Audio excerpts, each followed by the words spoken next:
Hey guys, welcome to Deeper Dive. I'm Clint Pascal with the Waters Church, and Deeper Dive is when we go deeper into a moment in a sermon I preached that I just didn't have as much time as I wanted to develop. So, Deeper Dive for today is from the sermon I preached on June 14th about a moment between Joshua and the commander of the Lord's armies. All right, so everything is about this word, theophany. Okay, the word theophany is so rich, it's so big. Theo meaning God, and Fanny, meaning make an appearance. So the word theophany means God shows up. We all know the greatest story of God showing up, and that's the story of Jesus. We call that the incarnate, in flesh. God puts on skin and lives a life as a human. But is that the very first time that we ever see that? Is that the first time in the Bible, in the story of God's word, where we go, and then get to a moment where God is incarnate? Or in this other part called the Old Testament, are there pre-incarnate theophanies? Pre-incarnate meaning before God puts on skin and lives a full life, that is Jesus. The pre-incarnate theophanies is when we have other moments in the Old Testament when God shows up. Jesus is not the first time the story is told. In the Jewish mind, when they heard about Emmanuel, a biblical word meaning God with us, in the Jewish mind, when they considered Messiah, when they considered Jesus as God putting on skin, that would have triggered so many memories from their history of when God had already done that. So this is where God would have had foreshadowing in his story that caused people to lean into it and be like, I know what this is. There's moments that God has already done this. And in Jesus, we're going to see an entire life lived out with God putting on skin. So let's go to Joshua chapter 5. Joshua 5 is the story where Joshua is surveying the city of Jericho, and boom, he comes into contact with a man. Who is this man? He is the commander of the Lord's armies. Some might say he's just an angel. But we know based on Revelation, when John is having his vision of all that is heaven, and there's an angelic guide that leads John through this vision. At one point, John is so overwhelmed that he worships the angel. And what does the angel say? No, don't do that.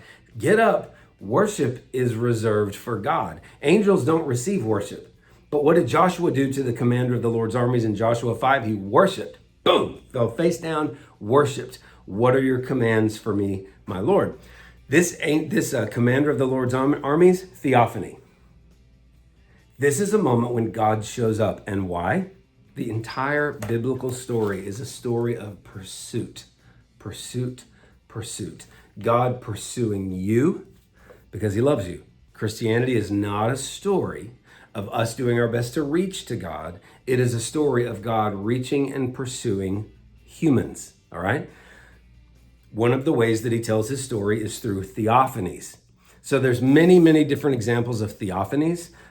We have moments of God appearing in so many different places. I'll just give you a few of them. Genesis chapter 12 is a moment when God appears to Abraham as he is just arriving into the promised land. You see a lot of momentum kick up from this point on that really tells the Jewish story of getting into the place that God had reserved for them and the people that God wanted them to be. Abraham has this moment where God appears to him. This is a theophany. It's not just a voice from the clouds. It's an actual appearance to it that Abraham could actually see. Now, consider Jacob. Man, talk about a theophany. So Abraham's son Isaac, Isaac's son Jacob. Jacob is this amazing Jewish patriarch, and there is a moment in his journeys that he wrestles with God. You can't get more hands-on than a wrestling match. So God is wrestling with Jacob. This is a theophany that is very powerful in Genesis 32. Now, in this wrestling match, Jacob loses because his hip gets hurt. And in this moment, God, this wrestling partner to Jacob, changes Jacob's name to a pretty important biblical word, y'all. And it is Israel.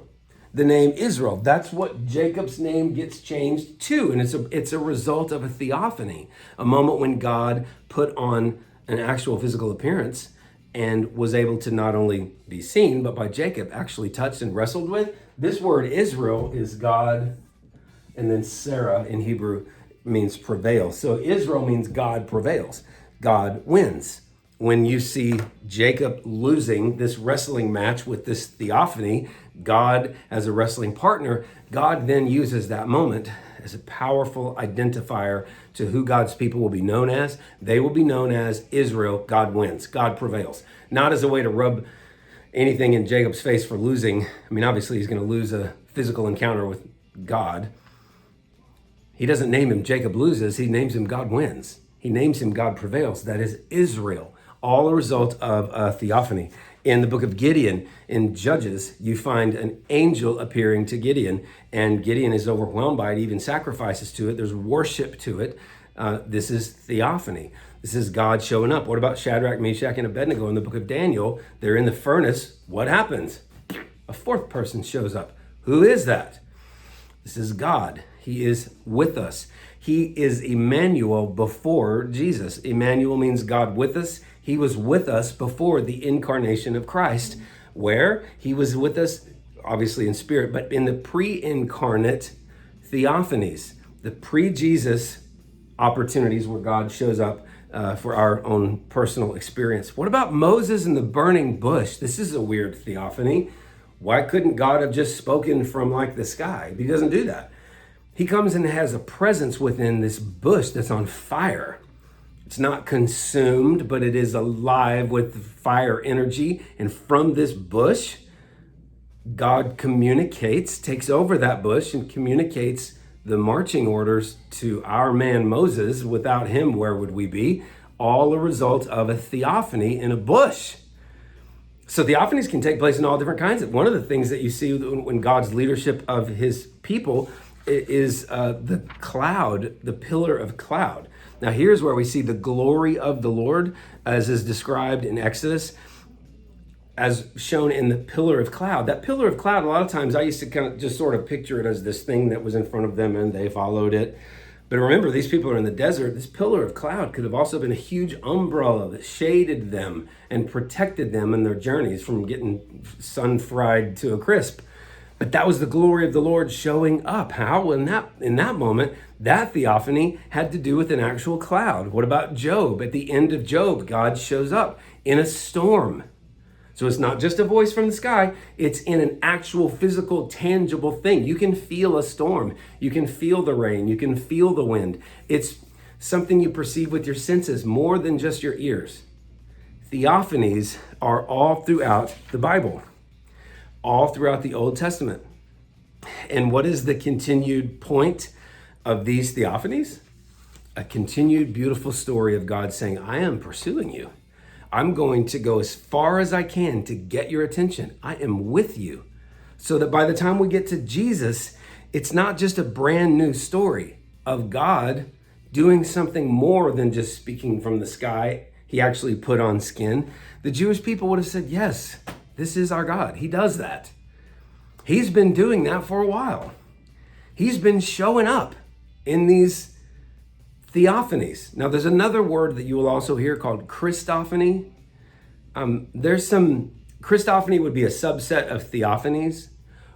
When you read the Old Testament, pay attention to the phrase angel of the Lord. You will see the angel of the Lord mentioned quite a bit.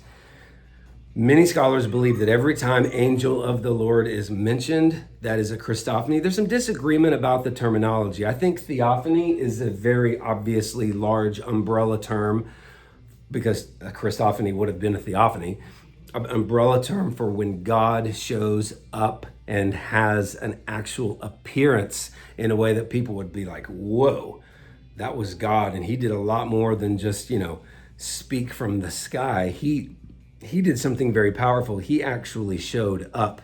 It just takes me back, though, to Joshua chapter 5, when Joshua is toe-to-toe with the commander of the Lord's armies, a man that received the worship from Joshua. He did not repel it. He received it, and then he gave Joshua his marching orders because he's God, and that's what God does. He leads us. He directs us. We do not make it in our faith because we're such good followers. We make it because God is such a good leader. He's been a fantastic leader from the very beginning of the story when God created humanity, Adam and Eve, and he walked with them. They walked together. They could hear the sound of God coming. This is quite a story of theophany, a God that is more than someone who just spun the world into existence and then backed up and watched, uninvolved. That is the story of deism. That is a belief system called deism. I am not a deist. I do not believe that God spun us into existence and now is unattached, watching from a distance. Do you know why I don't believe that? Because it's not in here. We have a biblical story of God extremely involved, so hands-on, that before he even created the word Israel, he had a wrestling match with one of our heroes, Jacob. Hands-on. It's really cool, y'all. And then when you get to Jesus, man, the ultimate incarnation, a full life. Think about that. These other pre-incarnate theophanies are moments in time, and they're so beautiful and powerful. What was Jesus? A life lived. Incarnation. To any skeptics that would say, I'll believe in God as soon as he shows up. The history of Christianity is God showing up. That's our hope. He has.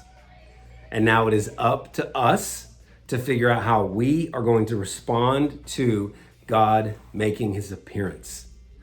Powerful thing, great word to learn as you study theology, theophany, Christophany. Wonderful message for us always to know is that the concept of Emmanuel, God with us, has a long and rich heritage preceding Jesus. It wasn't a new story that was told in Jesus. It's a continuation of the story he's been telling from the very beginning moments in time. Wow, it's awesome. Continue to dig deeper into God's word. He loves it when you do that. He gives you truth, and now we take our shovels and dig deeper, not to arrive at some advanced level of Christianity, but just to fall in love with God more, because the more we know him, the richer our relationship is with him. Thanks for joining us on Deeper Dive. Be blessed and keep on making Jesus famous. We'll see you next time.